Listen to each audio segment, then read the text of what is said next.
안녕하세요. 김성길 목사와 함께하는 사람 이야기 제2단원의 G7 과정입니다. 심리질병과 관계된 내용들을 우리 다루면서 지금 많이 이야기하고 있는 게 자존감, 자존심 요 단어들입니다. 사람은 모두가 다 존귀하게 인정받고 살도록 만들어졌기 때문에 그것을 인정하는 것, 이것을 자존감이라고 이야기를 하죠. 그런데 이 자존감이 살아있어야 되는데 본질적 원인, 현실적 원인들 때문에 자존감이 낮아지고 대신 남의 눈치만 보는 자존심만 높아지는 경우가 많은 거죠. 그래서 이것을 어떻게 그 원인이 뭐고 자존감이 낮아진 원인들이 뭔가를 우리가 살펴봤고 그리고 이 자존감을 높이기 위한 치료 방법이 뭐냐에 대해서 우리가 먼저 영적 방법을 살펴보고 있습니다. 자, 지금 앞부분에서 우리가 이 영적 치료 두 가지를 이야기를 했어요. 하나는 나의 본질적인 나를 찾아라. 자존감의 본질을 찾아라. 그다음 하나님과 하나 돼야 된다. 이 시간에는 15-8회가 되겠습니다. 자, 이제 영적 치료 이걸 위해서 우리가 또 참고해야 될 게 또 하나 있습니다. 때로는 우리가 이 영적 치료에서는 마귀하고 싸워야 될 때도 있어요. 단순히 내 속에서 내 생각 속에서 이렇게 하나님만 일하시는 게 아니에요. 내 생각 속에서 마귀도 일을 해요. 그래서 마귀가 가룟 유다에게 예수님을 팔아먹을 생각을 집어넣은 거죠.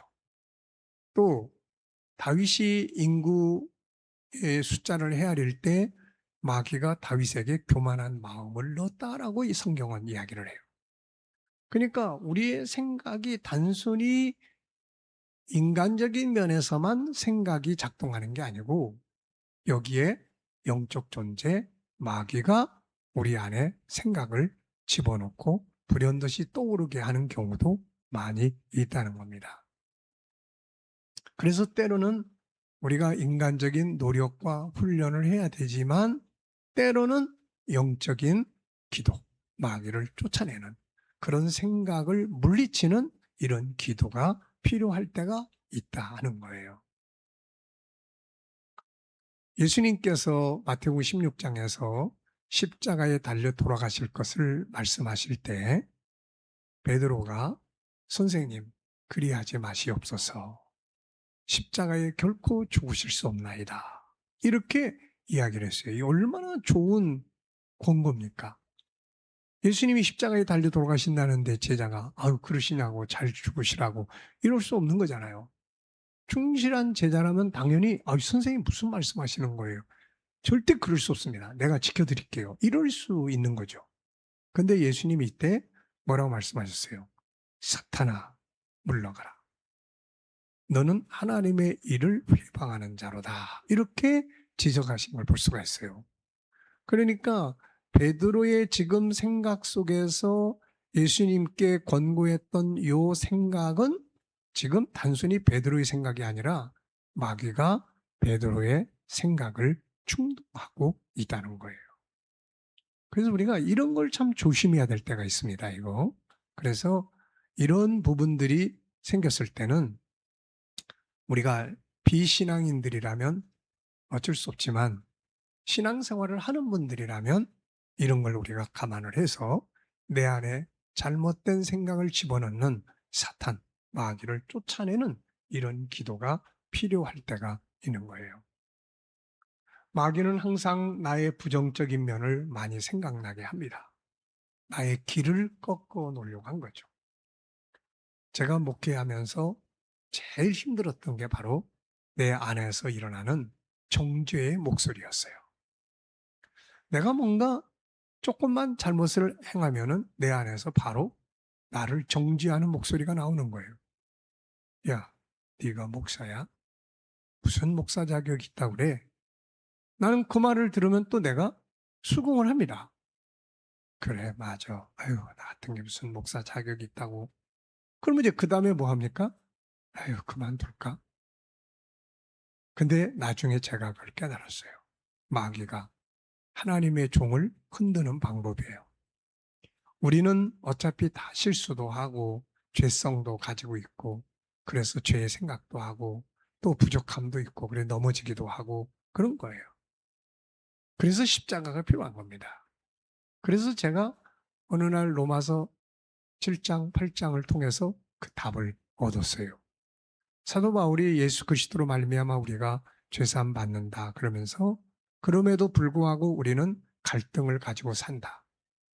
그러나 그 갈등조차도 예수 그리스도의 십자가 안에서 다 해결될 수 있다. 이제 그분이 우리를 정죄하지 않으시고 의롭게 하기 위해 십자가에 죽으셨으니 누가 우리를 정죄하게 할 수 있느냐? 아, 그 선언이 정말로 저를 승리자로 만들어줬습니다. 그래서 그다음부터는 이제 그런 목소리가 나올 때 이제 사탄아 물러가라. 그래, 나는 부족한 사람이야. 그래서 나한텐 예수님이 필요한 거야. 그리고 십자가를 바라보면서 주님, 그래서 저에겐 당신이 필요합니다. 그러면은 이 정죄의 목소리가 싹 사라져요, 이게.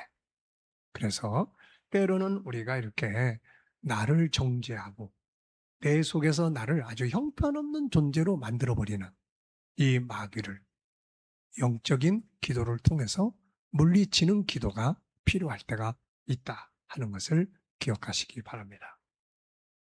마귀는 결국 나 자신을 아주 형편없는 존재로 만들어가지고 결국은 나를 버리게 만드는 거예요. 그리고 또 하나는 정반대적 방법인데 한없이 나를 교만한 자로 높여가지고 떨어져서 그냥 망하게 만드는 이런 짓을 마귀가 하고 있는 겁니다. 그래서 마귀라는 말의 뜻 자체가 정죄하다 그런 뜻이에요. 그러니까 여러분들도 이런 자기의 영적 자존감을 한없이 떨어뜨리는 사탄의 목소리를 믿음의 기도로 쫓아내는 이런 시간들을 가져보시기 바랍니다. 자, 그리고 이제 또 하나는 이제 예수님을 항상 내가 초청하는 게 중요해요. 예수님을 항상 내 안에. 그분을 믿긴 믿어. 교회도 일주일에 한 번씩 가. 때로는 뭐 여러 번 가. 근데 내가 그분과 아무 상관없이 사는 사람들이 많다는 거예요. 그러면 예수님을 딱 떠나는 순간 우리는 세상 가치로 나를 비교하기 시작을 합니다. 그러면 한없이 내 자존감이 떨어지게 되는 거예요. 형편없는 존재가 돼버리는 거예요. 그래서 우리 신앙인들이 이벤트적인 신앙도 필요해요. 형식. 형식이라는 건 마치 건축을 할 때 세면을 붓기 위한 틀과 같은 거예요. 그래서 이 형식도 물론 있어야 합니다. 그래서 주일날 교회 가서 예배 드리고 또 매일 아침 내가 성경도 보고 또 새벽기도 가는 분들은 또 새벽기도도 가고 이러면서 신앙을 생활을 하는 거예요. 근데 이것보다 더 중요한 것 그것은 바로 주님과 내가 소통하는 신앙생활이에요. 주님을 어떻게 할까요? 주님이라면 어떻게 하시겠어요? 주님, 주님의 뜻은 뭔가요? 주님 어떻게 할까요? 주님 내 안에 오세요. 오셔서 주님 이거 좀 도와주세요. 주님이 이거 좀 맡아주세요. 좀 이거 좀 예비해 주세요. 이런 그 친밀감 있는 기도 이게 아주 필요한 겁니다. 그러면은 그분이 내 안에서 일을 하세요. 때로는 영감도 주시고 어떤 말씀도 생각나게 하시고 감동도 주시고 이걸 가지고 살다 보면은 승리자의 삶을 살 수가 있게 되는 거죠. 자, 이 시간에는 영적 치료하는 방법 또 하나 말씀드렸어요. 총 세 가지 말씀드렸죠. 첫째는 나의 본질을 성경 안에서 찾아라. 두 번째는 하나님과 하나 되라. 세 번째는 마귀, 나를 정죄해서 형편없는 존재로 나를 자존감을 떨어뜨리는 사탄의 목소리를 쫓아내라. 그리고 예수 그리스도를 항상 내 안에 모시고 주님이라면 어떻게 하실까? 주님 어떻게 할까요? 그러면 이분은 마귀는 내 자존감을 한없이 낮추는 존재라면 예수님은 나의 가치를 찾아주는 분이세요. 그래서 주님의 음성을, 영감의 음성을 들으면은 항상 자존감이 높아지게 됩니다. 자, 이렇게 하면은 나의 낮은 자존감들을 높여가면서 우리가 행복한 삶 살아갈 수가 있게 되고 건강한 삶을 살아갈 수가 있게 됩니다. 자, 다음 시간에 이제 16장인데요. 낮은 자존감을 높이기 위해서 필요한 현실적 방법들에 대해서 이야기를 쭉 나눠보도록 하겠습니다. 자, 이 시간 여기까지 하고 마치겠습니다. 감사합니다.